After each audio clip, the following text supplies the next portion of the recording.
This past week, the world was humming with the news of President Donald Trump's decision to decertify the American participation in the Iranian nuclear deal. This is in keeping with Bible prophecy that lays out the positions of the nations when it comes to hostility towards Israel in the time of the end. On the one side, Russia will form an alliance against Israel, as we read in Ezekiel chapter 38 in verses 3 to 4. Thus saith the Lord God, Behold, I am against thee, O Gog, the chief prince of Rosh, as the RSV puts it, which is Russia, Meshech, or Moscow, and Tubal, or Tobolsk.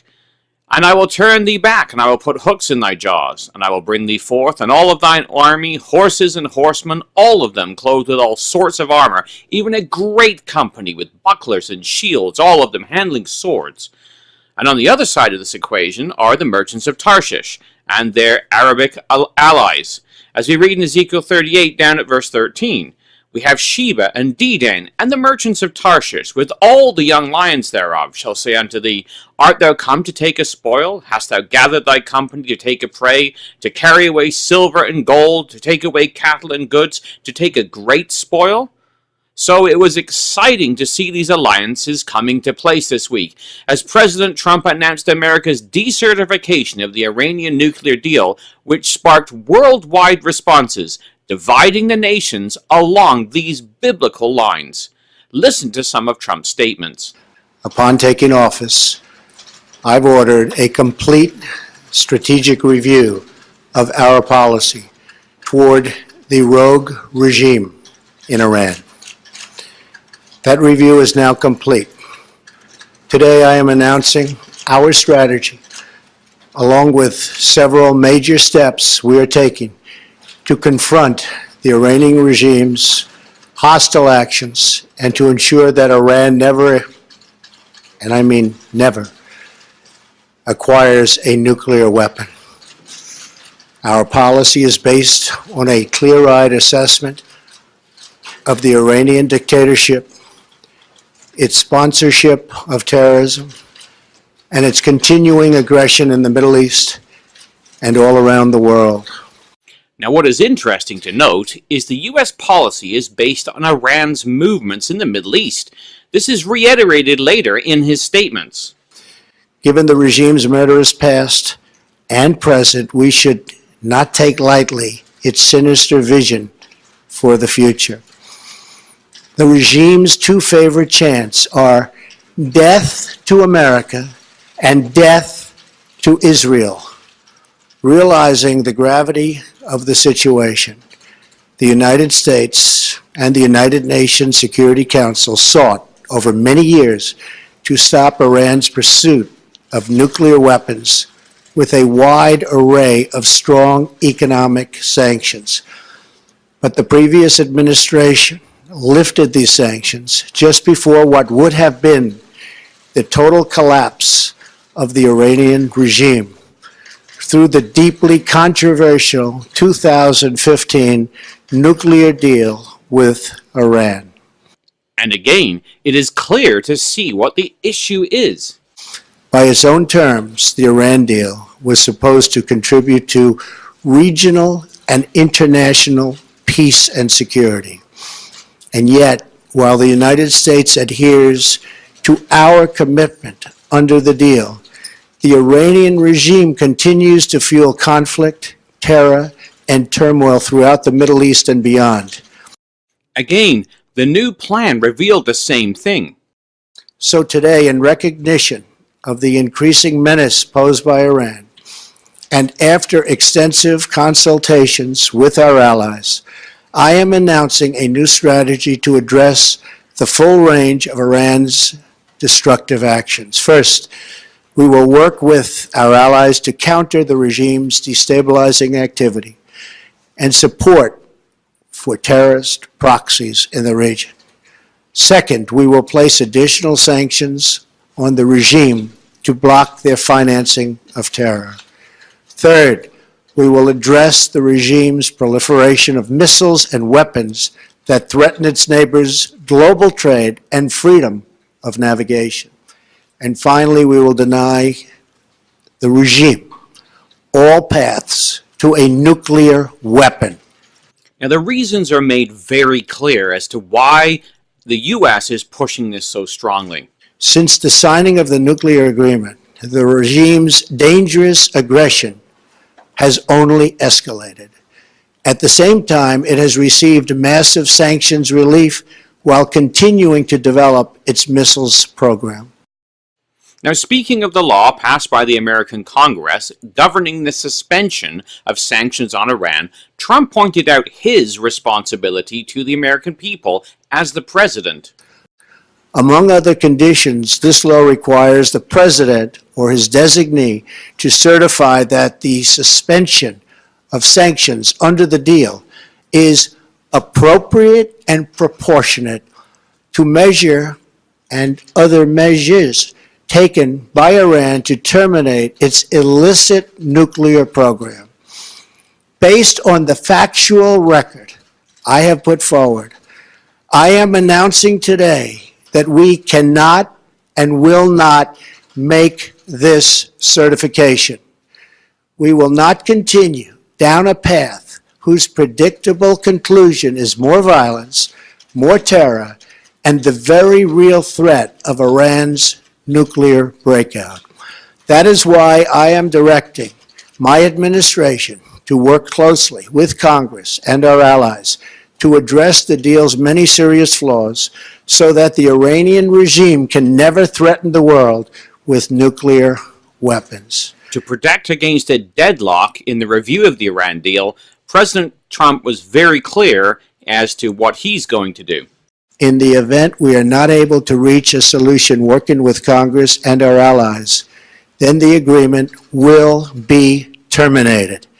It is under continuous review, and our participation can be canceled by me as president at any time. So America is clearly interested in the welfare of its allies in the region, such as Israel and Saudi Arabia, both threatened by the Iranian terror proxies in Syria and Yemen. So it's no surprise to see Israel's reaction to this announcement. Let's listen to Israeli Prime Minister Benjamin Netanyahu's response. Israel fully supports President Trump's bold decision today to reject the disastrous nuclear deal with the terrorist regime in Tehran. Israel has opposed the nuclear deal from the start because we said that rather than blocking Iran's path to a bomb, the deal actually paves Iran's path to an entire arsenal of nuclear bombs, and this within a few years' time. The removal of sanctions under the deal has already produced disastrous results.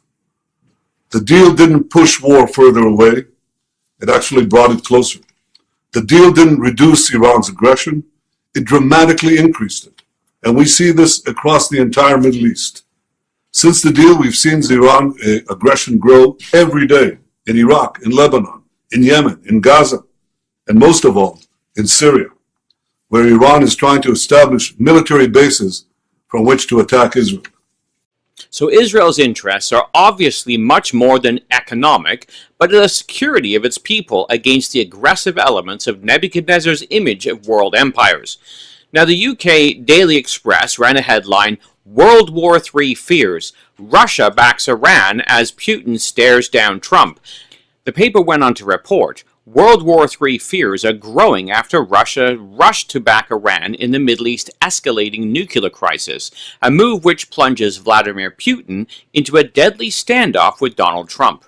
Now, ABC News posted an article with the headline, U.S. move on Iran brings Russia and Europe closer together. The article stated, President Vladimir Putin's foreign affairs advisor, Yuri Ushakov, said the Russian president discussed the situation around the 2015 nuclear deal in Friday's phone call with German Chancellor Angela Merkel, and their positions were practically identical.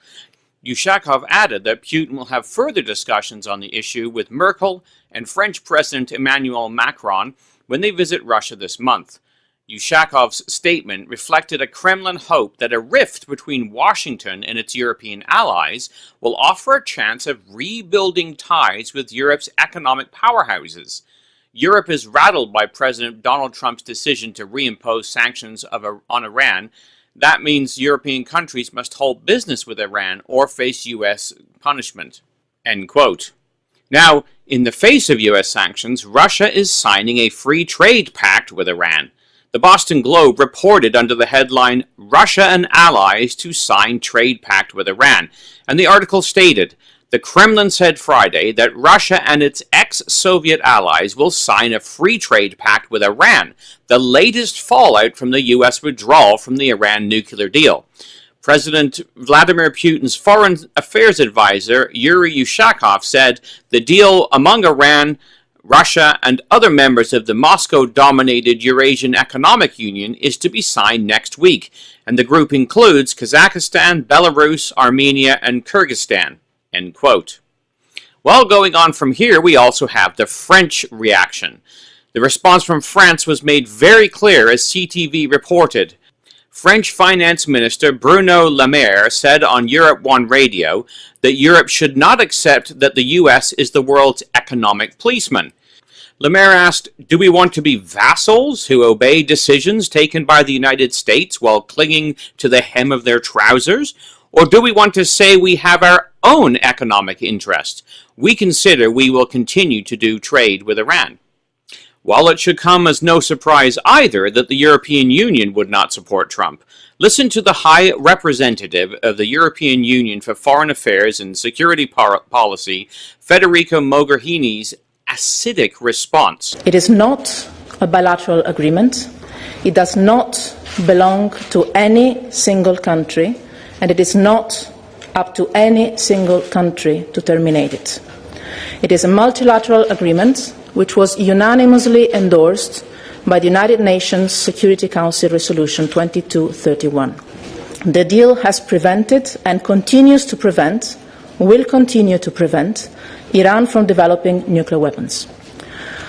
The Joint Comprehensive Plan of Action represents a key and functioning pillar of the international non-proliferation architecture that is even more important to preserve at a time of acute nuclear threat. We believe we have a collective responsibility to preserve it for our own collective security. The United States domestic process, and I underline domestic, following today's announcement of President Trump, is now in the hands of the United States Congress. The JCPOA is not a domestic issue, but a UN Security Council resolution. The international community and the European Union with it has clearly indicated that the deal is and will continue to be in place. In answering a question following the statement, the European Union's position was crystallized even further. This deal is not a bilateral agreement. This is not an international treaty. This is an annex, a very long annex, to a UN Security Council resolution unanimously adopted. To my knowledge, there's not one single country in the world that can terminate a UN Security Council resolution that has been adopted, even more so adopted unanimously and implemented and verified, and with the rest of the international community continuing to support and implement it. So it is clearly not in the hands of any president of any country in the world to terminate an agreement of this sort, because this is a UN Security Council resolution. This is a plan of action that sets things to be done, commitments, nuclear-related commitments, and only nuclear-related commitments, and that is being implemented. So the President of the United States has many powers, not this one. So it becomes very clear that the European Union is completely uninterested in Iran's support of terrorism, both against Israel and Saudi Arabia. The arrogant pride with which the statement was given is remarkable, and it is no surprise. At the time of the end, the nations of Europe will be allied to Russia and Iran against Israel and the King of the South powers, which include America and Saudi Arabia. We read in Ezekiel chapter 38, as we continue down to verse 5, that Persia, or Iran, Ethiopia, and Libya will be with them, that is the Russians. all of them with shield and helmet, Gomer and all his bands, the house of Togarmah of the north quarters and all his bands, and many people with thee. And he continues, In the latter years thou shalt come into the land that is brought back from the sword, and is gathered out of many people, against the mountains of Israel, which have always been waste, but is brought forth out of the nations, and they shall dwell safely, all of them. Now, this verse also includes the areas of Gomer and Togarmah, which correspond to the area of Turkey in the Caucasus region.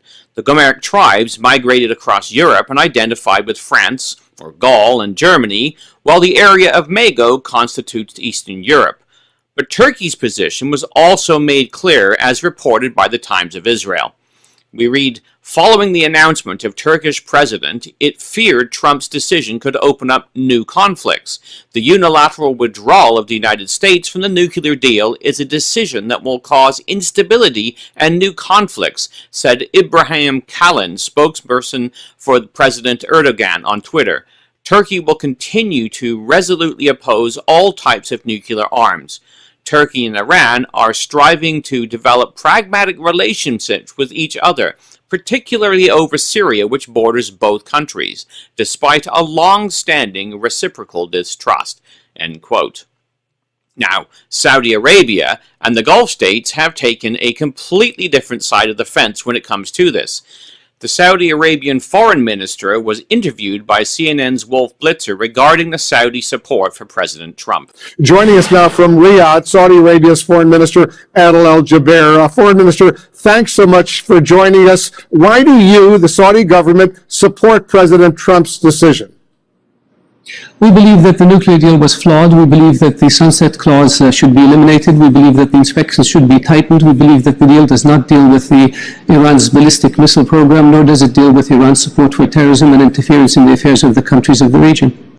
So again, like America and Israel, the Saudis' issue with Iran is not just the nuclear issue, but also Iran's support of terrorism in the region. When questioned about what Saudi Arabia would do, he stated, We will do whatever it takes to protect our people. We have made it very clear that if Iran acquires a nuclear capability, we will do everything we can to do the same. Our message to the Iranian leadership is the policies of the past have got to come to an end. You cannot be a revolution. You cannot seek to expand and dominate the region. You cannot seek to acquire a nuclear program surreptitiously. You must abide by international law. You must cease supporting terrorism. You must cease providing ballistic missiles to terrorist organizations like so-called Hezbollah and the Houthis. And you must respect the principle of good neighborliness.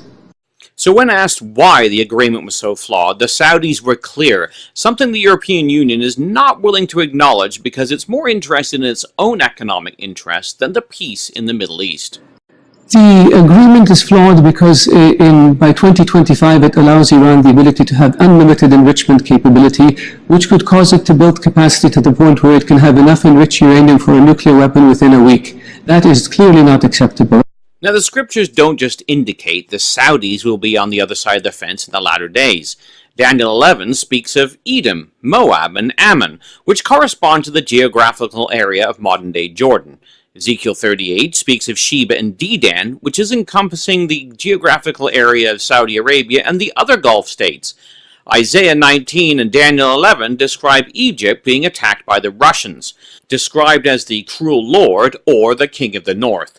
Now, the Saudi minister also clearly stated who was on side with the USA and them in their position, exactly as the Bible describes. The sanctions will be reimposed. We support the U.S. position. Our allies in Bahrain and in the United Arab Emirates and in Jordan and Egypt support this decision.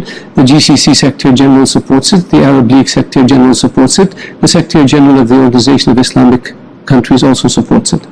Now, regarding Iran's support for the Houthis in the region and their continued bombardment of Riyadh, the Saudis were also very clear. We are trying to avoid at all costs direct military action vis-à-vis Iran, but Iran's behavior such as this cannot continue. This is tantamount to a declaration of war. When somebody provides missiles to a terrorist group that lobs those missiles at your cities and your civilians indiscriminately, what do you call it? A friendly act? Of course not. This is, of course, the same issue Israel faces with Hezbollah and Iran in Syria. Now, the past 2 weeks have seen tensions soar in the Middle East. The hostilities began when an Iranian-armed drone violated Israeli airspace.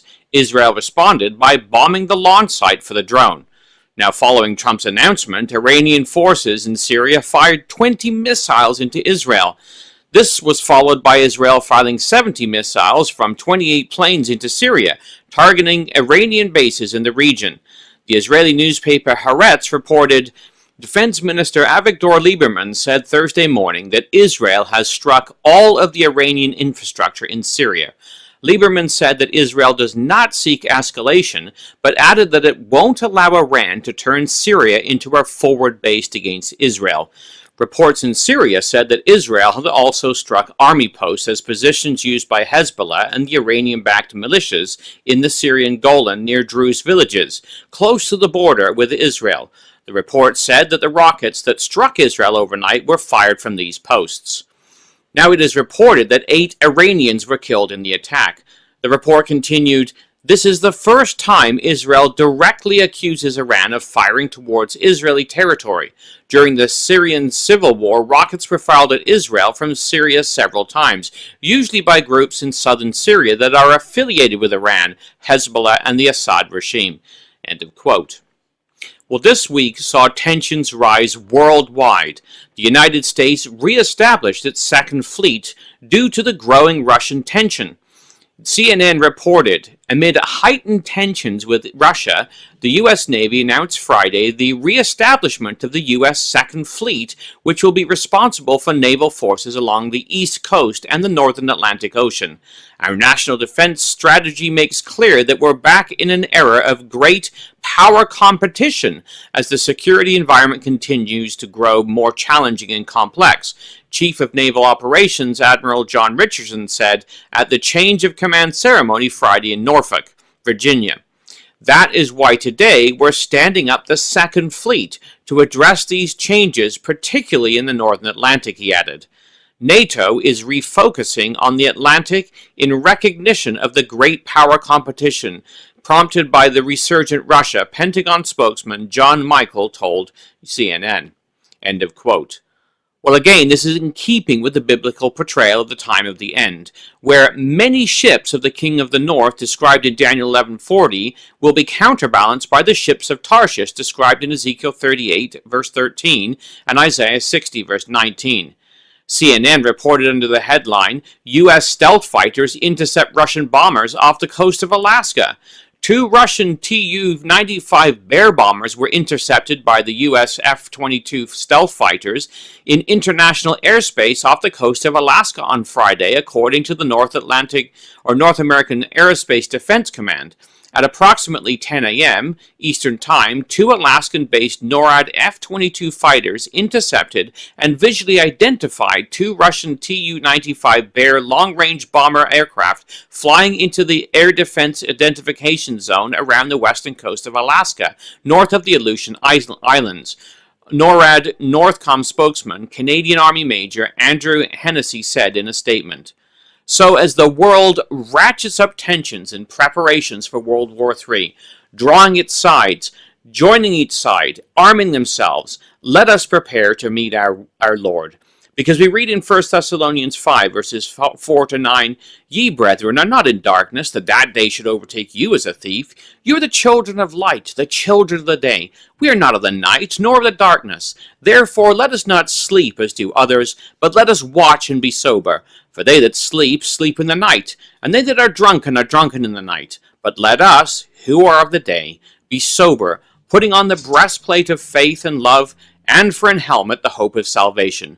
For God has not appointed us to wrath, but to obtain salvation by our Lord Jesus Christ. For the Bible in the News, this has been Jonathan Bowen joining you.